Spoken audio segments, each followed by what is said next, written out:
Hello hello everyone, good morning. कैसे हैं आप लोग? आशा करती हूँ कि आप लोग बहुत अच्छे होंगे और मैं भी बहुत अच्छी हूँ। तो आप लोगों की स्टडी कैसी चल रही है? आई होप अच्छी चल रही होगी।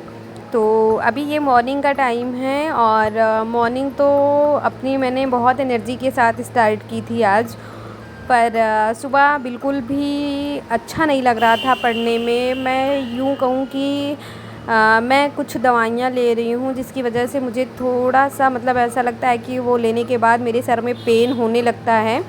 और तीनों टाइम की दवाइयाँ हैं, तो सुबह थोड़ा मैं लो फ़ील कर रही थी। तो कुछ टाइम बाद मैंने अपनी स्टडी स्टार्ट की थी अपने शेड्यूल के अकॉर्डिंग। तो आज बिल्कुल भी नहीं स्टार्ट किया मैंने।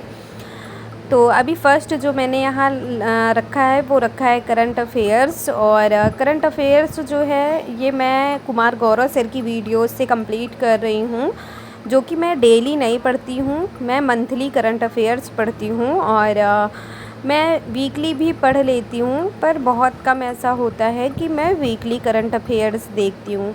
नहीं तो मैं ज़्यादा से ज़्यादातर मंथली करंट अफ़ेयर्स पढ़ना ही ज़्यादा सूटेबल समझती हूँ। और मुझे ऐसा लगता है कि हम कोई भी चीज़ पढ़ें, कोई भी सब्जेक्ट पढ़ें या किसी भी चीज़ की तैयारी करें, हमें अपने कंफर्ट के अकॉर्डिंग चीज़ों को रखना चाहिए और हमें अपने कंफर्ट के अकॉर्डिंग चीज़ों को पढ़ना चाहिए। किसी दूसरे की स्ट्रेटजी देख के मुझे नहीं लगता कि उसकी कॉपी करके पढ़ा जा सकता है। तो चीज़ें जो है वो अपने हिसाब से मैनेज करके अगर आप चलते हैं तो वो कहीं ज़्यादा अच्छा रिज़ल्ट आपको देती हैं, कंपेयर टू कि अगर हम दूसरों के हिसाब से अपनी चीज़ों को देख के चलते हैं या दूसरों को देख के उसकी कॉपी करके चलते हैं, तो वो हमको अच्छा रिज़ल्ट नहीं देती हैं। ऐसा मैंने फ़ील किया है।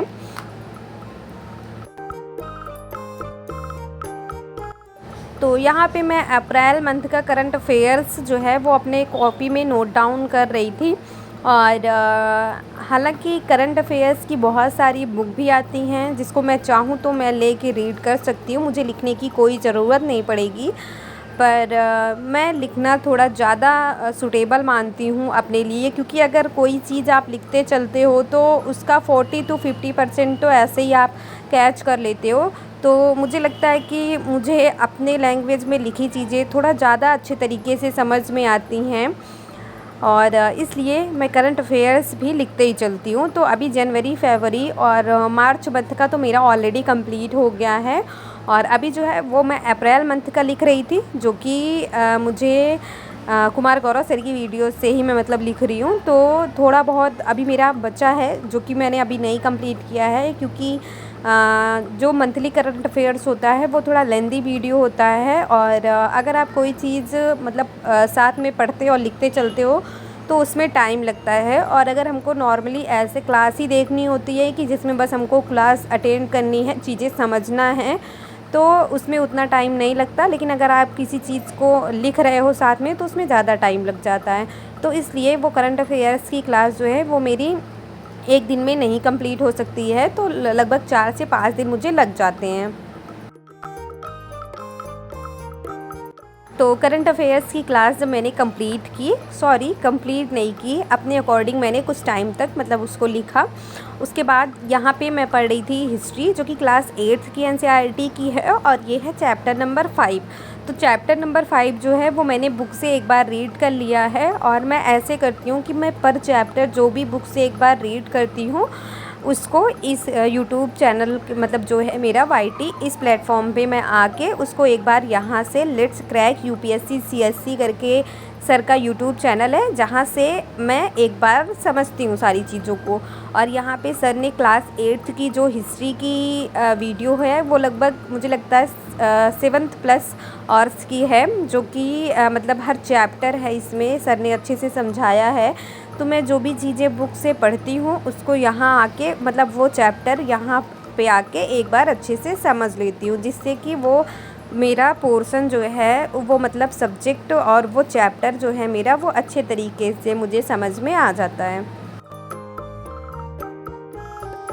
और मैंने आज एक वीडियो देखा जिसमें गार्गी मैम ने नई शिक्षक भर्ती के बारे में बताया है, मतलब कि उत्तर प्रदेश शिक्षक भर्ती के बारे में बताया है। और मैं इस टाइम बहुत ज़्यादा मतलब अपडेट नहीं हूँ यूट्यूब पे। ये है कि हाँ, जब मुझे वीडियोज़ बनानी होती है तो मैं पढ़ती हूँ और वीडियो बना के मुझे पोस्ट करना होता है, बस इतना ही।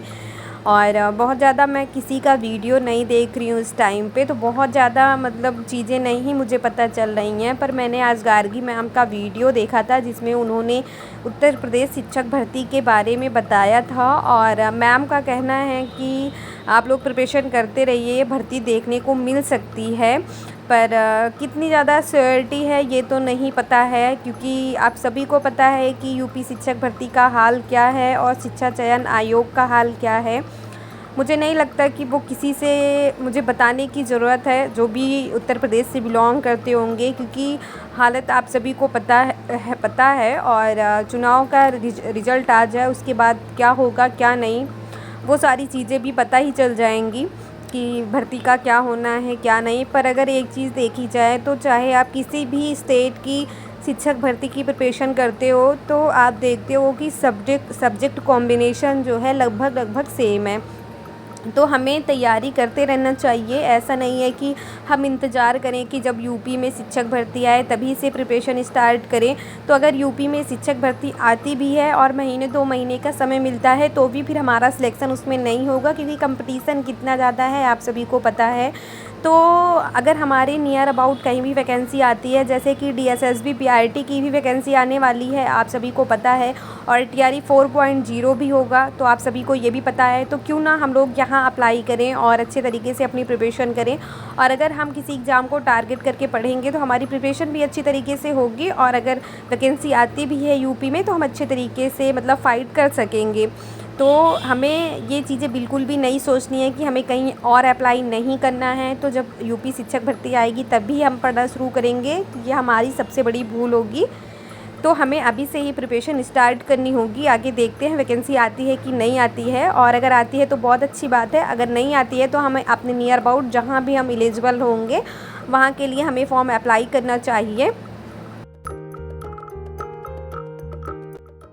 तो अभी जो भी मैंने पढ़ा था दोपहर तक, उसके बाद मैं थोड़ी देर रेस्ट करने लगी थी और मेरे सर में अभी बहुत ज़्यादा पेन हो रहा था, तो आज बस यही तक मैंने पढ़ा है। और अभी मैं मॉडर्न हिस्ट्री में थोड़ा बहुत ये भी जो मतलब नेशनल मूवमेंट था ये सारी चीज़ें पढ़ रही थी।